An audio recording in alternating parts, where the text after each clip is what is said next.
Article 1, Section 6. Common Interpretation by Stephen G. Calabresi and J.D. Wexler. Article 1, Section 6 containing several clauses of great significance.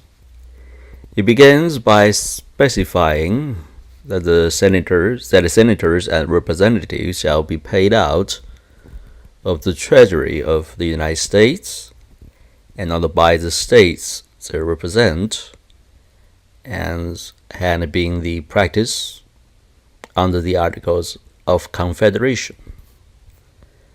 This emphasizes the fact that the senator and the representatives are officers of the federal government and not of the state wherein they were elected.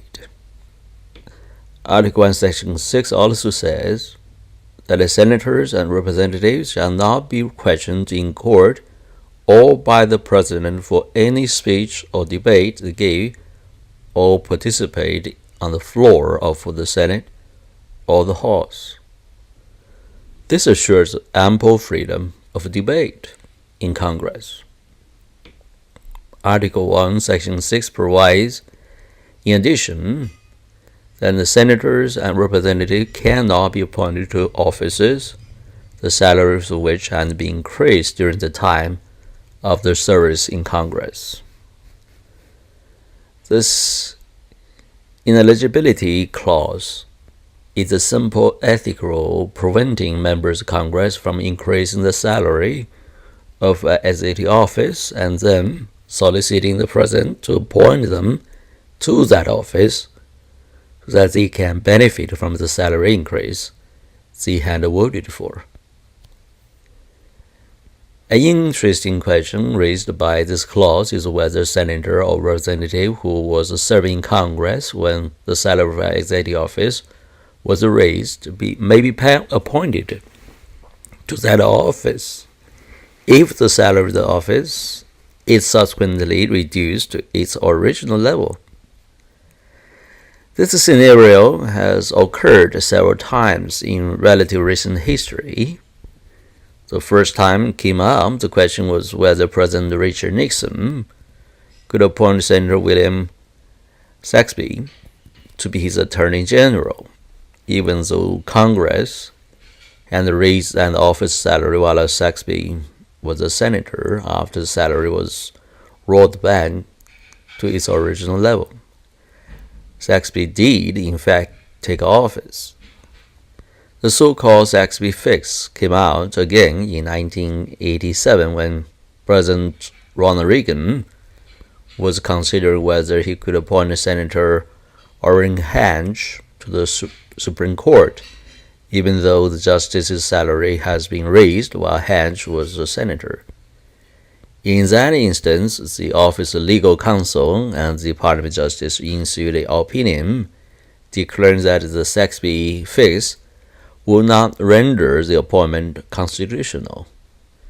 More recently, however, the same office and the Justice Department reached the opposite conclusion, thus clearing the way for President Barack Obama to appoint Hillary Clinton to be the Secretary of State, despite the fact that the Secretary's salary had been increased during Clinton's tenure in the Senate. See Justice Department memorandums for the Attorneys General. Finally, most importantly, Article 1, Section 6 provides that no person holding any office under the United States shall be a member of either house during his continuance in office. This provision is of profound structural importance since it prevents the appointment of powerful senators or congressmen to the President cabinet, thus reinforcing the separation of legislative and executive power. Absent this incompatibility clause, it is quite likely that powerful senators and representatives would demand that they be appointed to the cabinet, and the President would likely have to acquiesce. This would create a sort of parliamentary government, in which the president was independent, but all the great officers of state were congressmen. Thanks to the incompatibility clause, the U.S.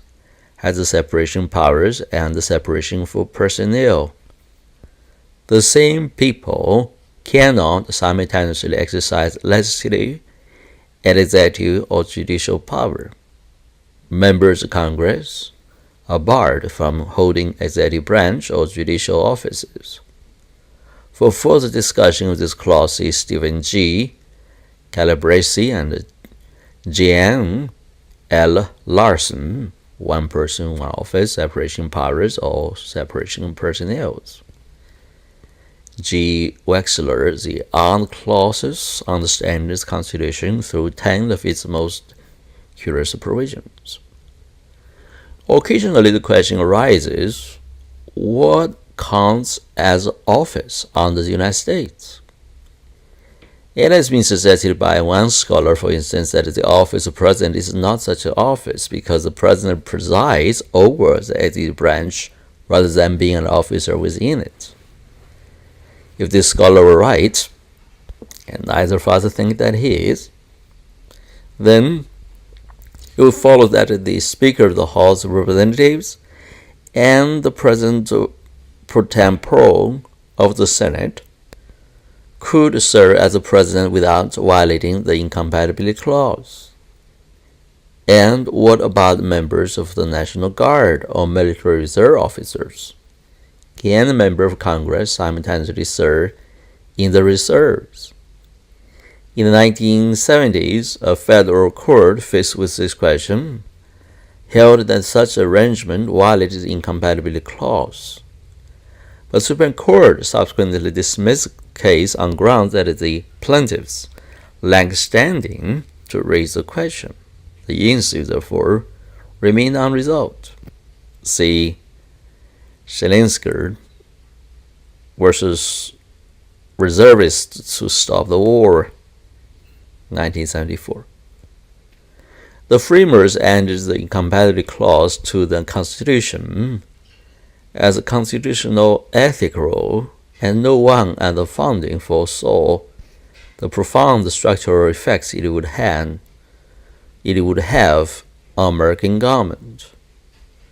18th century British monarchs had a brighter way to control over the House of Commons by offering members of the House lucrative executive office to seduce the members' votes on issues important to the king. The framers of the U.S. Constitution were repulsed by this behavior, and so they added the incompatibility clause to the Constitution as the ethical rule to prevent such corruption in the United States. Unintended consequence of the framers' incompatibility ethics rule was that it empowers the president greatly by making it unconstitutional for powerful members of Congress to demand cabinet appointments. There is no incompatibility clause for executive and judicial officers, and there is thus a long history of judges holding executive branch as well as judicial offices. Chief Justice John Jay just negotiated a peace treaty with Great Britain as ambassador. Chief Justice John Marshall served simultaneously as Secretary of State and as Chief Justice in February 1801. Justice Robert Jackson was the chief Allied prosecutor of the Nazis and the Nuremberg trials, and Chief Justice Warren served as the head of the Executive Branch Commission, the Warren Commission, which investigated whether being involved in the assassination of President John F. Kennedy. The American Bar Association frowns on such a joint judicial and executive branch office holding for obvious ethical reasons, and no recent justice has held an executive branch office. There is also no federal constitution incompatibility clause forbidding the joint holding of federal and of state offices. Many state constitutions, however, do forbid this. most modern constitutions have strict incompatibility clauses based on a sensible one-person, one-office principle. The incompatibility clause of Article 1, Section 6 may be under-inclusive, but it is perhaps the foremost reason why the U.S. never developed a parliamentary system of government, because members of Congress are forbidden from holding executive offices, and they have instead set up a very powerful congressional committee system which shadows each presidential cabinet department. The Senate House Foreign Affairs Committee just shadows the State Department, just as the Senate House Judicial Committee shadows the Justice Department.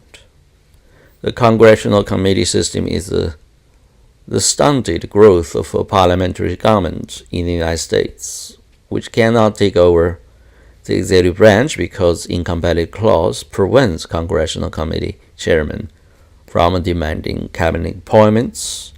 Accordingly, the incompatibility clause guarantees an independent executive branch headed up by the president.